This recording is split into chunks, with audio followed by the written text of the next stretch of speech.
Donc bonjour et bienvenue à tous sur la chaîne Le Projo Bleu, donc qui est une chaîne de critique et d'analyse de films et de séries. Donc je vais commencer par un récap de films et de séries que j'ai vu récemment pour en faire des critiques. Donc j'ai vu le film X qui n'en fait pas trop et il a bien raison. Donc c'est un film assez lent mais voulu. C'est prenant et pertinent dans la narration, une esthétique plus que gérée avec des discours sur les corps humains, le sexe et la religion.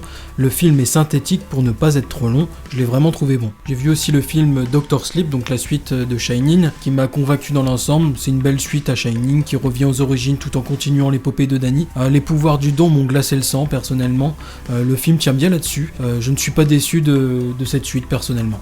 Donc ensuite j'ai vu le film Don't Breathe 2, avec Stephen Lang, donc la suite de Don't Breathe, qui est bien moins bien que le premier, tout n'est pas acheté, la fin n'est pas si mauvaise comparé au reste du film, mais c'est dommage parce que c'est que la fin, déçu qu'il ne soit pas à la hauteur du premier qui était vraiment bien pour le coup, donc Stephen Lang reste toujours aussi bon dans ce rôle. Si jamais il y a un 3, j'espère qu'il va suivre du coup les traces du premier. J'ai vu aussi Viking Wolf, qui est un film sorti sur Netflix assez récemment, donc c'est un film plutôt surprenant mais qui suit les films comme Troll. Donc l'histoire est bien racontée avec une esthétique visuelle et sonore plutôt intéressante sans être incroyable. J'ai beaucoup aimé, cependant la fin m'a laissé quand même sur ma faim, je l'ai pas trouvé assez précise.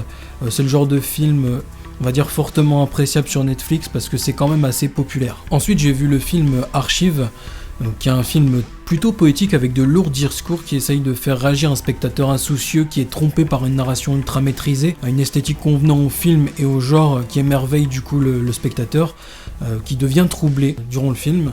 Donc c'est vraiment un film magnifique que j'ai vraiment apprécié. Et enfin pour les films, j'ai vu The Social Network, du coup, qui est un film sorti en 2010, donc c'est vrai que je le vois un peu tard. Donc c'est un excellent film, beaucoup de dialogues, peut-être même un peu trop à mon goût, avec certains quand même assez incompréhensibles quand on parle du domaine informatique ou même des procès, surtout avec le mélange de temporalité.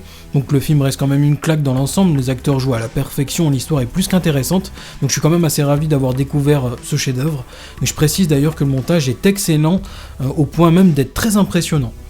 Donc au niveau des séries, du coup la première qui est mercredi, qui est sortie sur Netflix, donc ça m'a pas mal plu quand même, avec l'univers qui ressemble plus ou moins à Harry Potter, avec le récit dans le château à l'école. Ça m'a beaucoup rappelé l'univers d'Harry Potter, donc il y a quand même par contre quelques soucis d'effets spéciaux, et qui sont aussi d'ailleurs trop discrets dans la série, avec quelques facilités scénaristiques, mais sinon ça m'a quand même pas mal plu, et j'espère d'ailleurs que ces points faibles vont être corrigés dans la deuxième saison qui arrivera.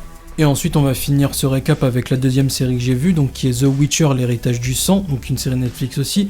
Donc c'est une série qui retrace les origines des sorceleurs. L'intro et l'outro du récit en flashback n'est pas tellement utile, j'ai trouvé.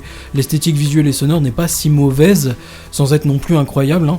Le récit n'est pas doué d'une originalité, mais suit un cheminement digne des plus grands tels que Le Seigneur des Anneaux. Bon après, ça a l'esprit du road movie, mais on est loin du chef-d'œuvre, comme peut l'être du coup Le Seigneur des Anneaux par exemple, hein. Donc la série se regarde assez facilement, parce que c'est quand même sympathique, mais je doute que ça reste quand même dans l'esprit du spectateur. Donc voilà pour ce récap, donc il y aura d'autres critiques, même accompagnées d'analyses qui arriveront sur la chaîne, avec des films qui viendront de sortir, ou même des films qui sont sortis il y a plus longtemps, où du coup j'irai plus loin dans l'analyse, dans la critique. Donc voilà.